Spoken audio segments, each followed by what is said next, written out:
কুয়াকাটা রয়েছে এমন একটি নাগরদোলা যা বাংলাদেশের অন্য কোনো সমুদ্র সৈকতে নেই। আজকের ভিডিওতে আমরা এমন সব নতুন নতুন অ্যাক্টিভিটিস দেখব যা আগে আপনারা কখনো দেখেননি। সুপ্রিয় দর্শক, এখন আমরা আছি কুয়াকাটা সি বিচে, যেটাকে বাংলাদেশের সমুদ্রকন্যা হিসেবে পরিচিত। চলুন এই সি বিচের আশপাশটা ঘুরে দেখি। যেখানে ভোরের সূর্য সাগরের বুক ছেড়ে ওঠে, আবার সন্ধ্যার রঙে সেই সাগরে হারিয়ে যেতে চায়।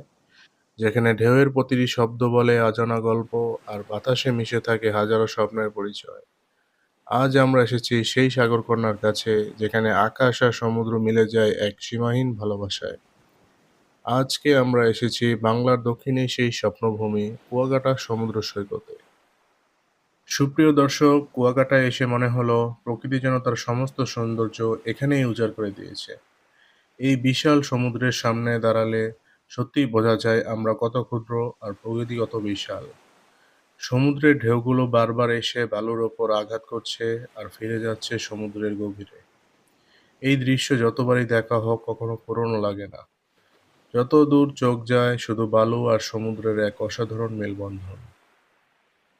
চারপাশে অসংখ্য পর্যটক, কেউ ছবি তুলছে, কেউ পরিবারের সাথে সময় কাটাচ্ছে, আবার কেউ শুধু সমুদ্রের দিকে তাকিয়ে উপভোগ করছে মুহূর্তগুলো।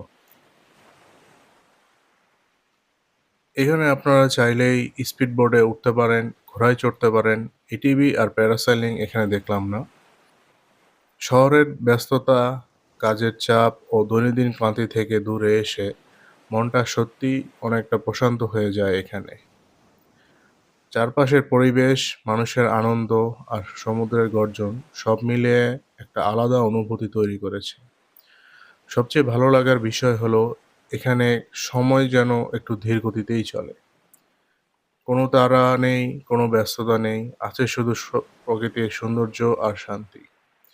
সূর্যের আলো ধীরে ধীরে সমুদ্রের পানির ওপর পড়ছে, আর সেই আলোয় পুরো সৈকতটা আরো বেশি সুন্দর হয়ে উঠেছে। এমন দৃশ্য ক্যামেরায় যতটা দেখা যায়, বাস্তবে তার সৌন্দর্য অনেক বেশি। যদি আপনি প্রকৃতি ভালোবাসেন, যদি সমুদ্রের কাছে কিছুটা সময় কাটাতে চান, তাহলে কুয়াকাটা অবশ্যই আপনার ভ্রমণ তালিকায় থাকা উচিত। সত্যি বলতে কুয়াকাটা শুধু একটি সমুদ্র সৈকত নয়, এটি এমন একটা জায়গা যেখানে এসে প্রকৃতির সাথে নিজের নতুন পরিচয় খুঁজে পাওয়া যায়। এখানে হালকা খাবারের জন্য অনেক ধরনের স্টোর রয়েছে, যার কারণে পর্যটকরা এখানে এসে ঘন্টার পর ঘন্টা কাটিয়ে দেয়। আপনি চাইলে একটা বাইক ভাড়া করে পুরো বিচটা ঘুরে দেখতে পারেন নিজের মতো করে। মজার ব্যাপার হলো এখানে বিশেষ কিছু না করেও ঘন্টার পর ঘন্টা কাটিয়ে দেওয়া যায়, শুধু সমুদ্রের দিকে তাকিয়ে থেকে বাতাস অনুভব করে।